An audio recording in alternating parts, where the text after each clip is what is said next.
I will say, with the way this film's paced, time really lapsed quickly.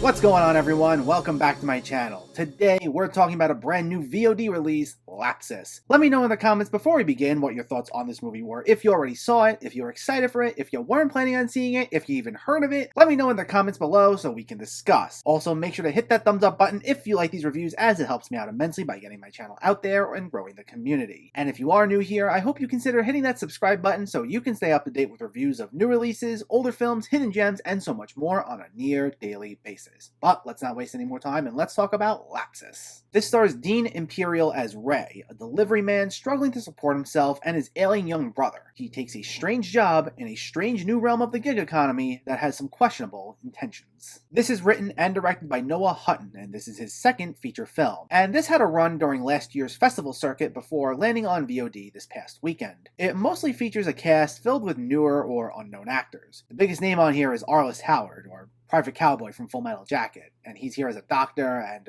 even then, it's not a huge part. But this is a low-budget sci-fi satire, taking place in this alternate world where everything's run on quantum computers, and you have this giant tech company known as Cabler running most of the business. You're not entirely sure what exactly this company is, and it's never made quite abundantly clear, but it's still meant to be a not-so-subtle jab at companies such as Google and Amazon. And the film as a whole is meant to be a satirical look at what may happen when companies like these begin gaining too much control, as they maintain this monopoly over almost all hardware and software. And the job that Ray signs up for is going into depopulated areas, running cable, and hooking them up to these mysterious giant cubes. And there are caveats to this job, as each of the workers are given these medallions which track their every move. They'll have this Siri-like voice pop up to let them know when they can rest, as well as what their exact route is. And if they run out of cable, there's a drone that will come to their exact location and drop more off to them. And what happens is they'll be rewarded points based on how they do. All the while, they're competing with these little robots from the company that kind of look like dogs that are attempting to beat them on their route.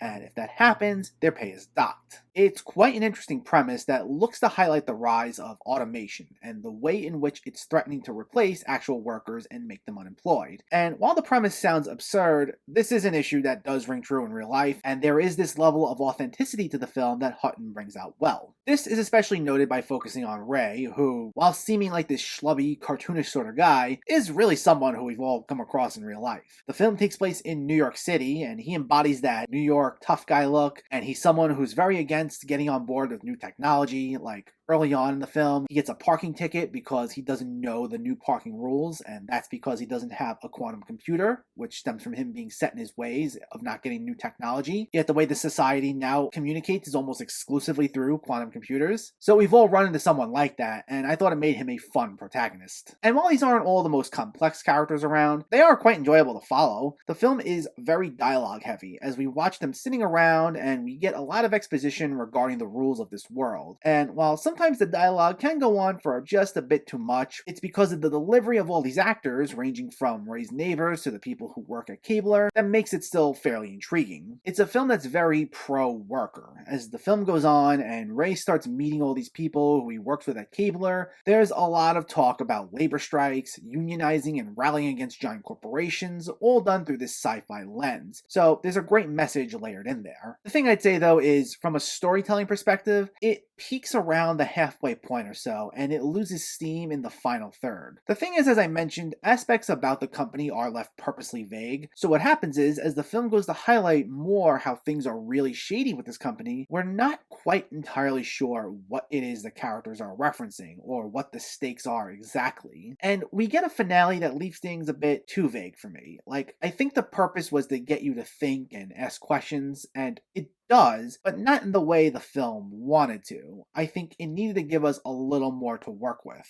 such as clearly defining a few elements regarding this grand conspiracy, and that way it would have landed better. Because while I agree with the message of the film, I think at times there was such a focus on that message that it came at the expense of providing some coherence to the story.